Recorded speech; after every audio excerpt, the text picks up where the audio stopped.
Valsad Tithal beach પર આધુનિક સુવિધાઓનો વધારો. સહેલાણીઓને મળશે વધુ સુખદ અનુભવ. વલસાડ જિલ્લાનું પ્રખ્યાત પ્રવાસન સ્થળ તિથલ દરિયાકિનારો હવે વધુ આધુનિક અને સુવિધાસભર બની રહ્યો છે. દર વર્ષે હજારો સહેલાણીઓ આ બીચની મુલાકાત લેતા હોય છે, ત્યારે પ્રવાસીઓની સુવિધા અને સુરક્ષાને ધ્યાનમાં રાખીને અહીં અનેક નવી વ્યવસ્થાઓ ઊભી કરવામાં આવી છે.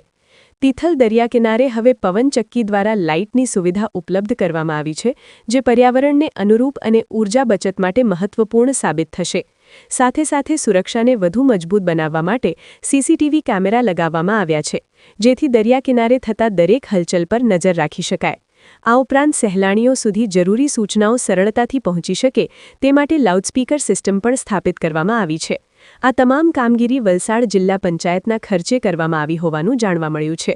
માત્ર એટલું જ નહીં, તિથલ દરિયાકિનારે આવેલા સ્વામિનારાયણ મંદિરથી લઈને સાંઈબાબાના મંદિર સુધી પેવે બ્લોક અને લાઇટની સુવિધા ઊભી કરવામાં આવી છે, જેના કારણે મુલાકાતીઓને રાત્રિના સમયે પણ સરળ અને સુરક્ષિત અવરજવર મળી રહેશે.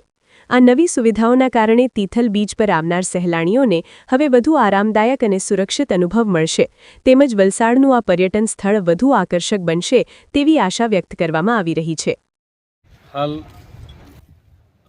જિલ્લા પંચાયતના ફંડમાંથી આપણને આ લાઇટ આપવામાં આવી છે, અને આ લાઇટની વિશેષતા એવી છે કે આમાં હાઈમસ ચાલશે, કેમેરો ચાલશે, અને આમાં લાઉડ સ્પીકર, એટલે આપણે ધારો કે કંઈક ચોમાસાની ભરતીમાં કે કંઈક આપણે એનાઉન્સમેન્ટ કરવું હોય તો પણ આપણે મોબાઈલ દ્વારા આને એનાઉન્સમેન્ટ કરી શકીએ છીએ. સાથે જ કલેક્ટર સાહેબના સૂચના હેઠળ જે વોકવે પર સ્વામિનારાયણ ટુ સાંઈબાબા મંદિર સુધીનો વોકવે પણ આપણેનું કામ હાલે ચાલુ છે. સાથે જ વોકવે પર 165 જેટલી લાઇટો, ડિઝાઇનિંગ લાઇટો લાગવાની છે, જેથી કરીને દરિયા પર ઘટતી સુવિધામાં ઘણો જ વધારો થઈ જાય અને વલસાડ જિલ્લાના સહેલાણીઓને સુવિધામાં એક નવો ઉમેરો થાય અને એ લોકો રાતે મોડે સુધી લોકો અહીંયા દરિયાની મજા માણે એવા પ્રગતિના કામો ચાલી રહ્યા છે.